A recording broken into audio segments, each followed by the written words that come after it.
పోలీసులు ప్రేక్షక పాత్ర వహించారు. 2 గంటల పాటు అక్కడ జరిగినటువంటి ఆ తతంగాన్ని పోలీసులు ఏమాత్రం కూడా ఆపలేకపోయారు. పోలీసులు వాళ్ళ పట్ల ఒక్క నిమిషం కూడా సీరియస్గా తీసుకోలేదు. మా మీద దాడి చేశారు, రౌడీజం చేశారు, టెంట్లు పీకేశారు, కోడిగుడ్లు వేశారు, టమాటాలు వేశారు.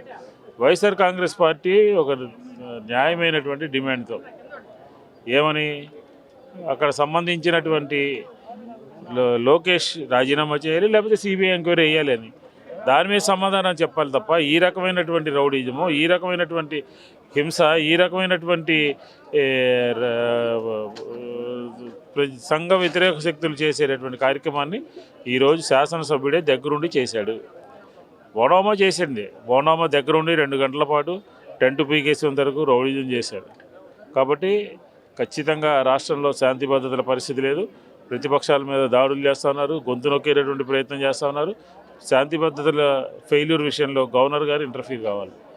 ఈరోజు రాష్ట్రంలో జరుగుతున్నటువంటి పరిణామాలు ఏ రకంగా ఉన్నాయో మనం చూసాం.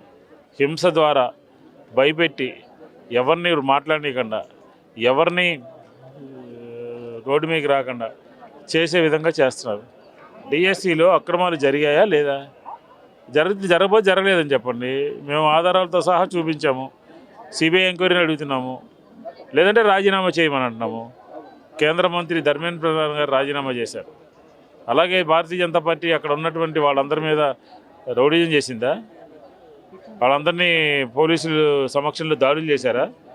ఆంధ్రప్రదేశ్లో ఒక ప్రత్యేకమైనటువంటి పరిస్థితులు ఉన్నాయి. ఆంధ్రప్రదేశ్లో పోలీసులు ప్రేక్షక పాత్ర వహిస్తూ ఉన్నారు.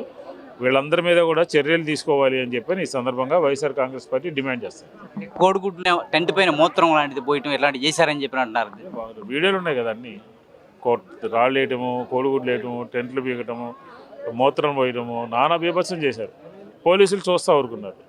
పోలీసులు చూస్తా ఏమి చర్యలు తీసుకోకుండా నిలబడిపోయారు. ఎవరైతే ఈ రకమైనటువంటి కార్యక్రమాలు చేశారో వాళ్ళందరి మీద ఏంటది చర్యలు తీసుకోవాలి అని చెప్పి వైఎస్ఆర్ కాంగ్రెస్ పార్టీ డిమాండ్ చేస్తారు.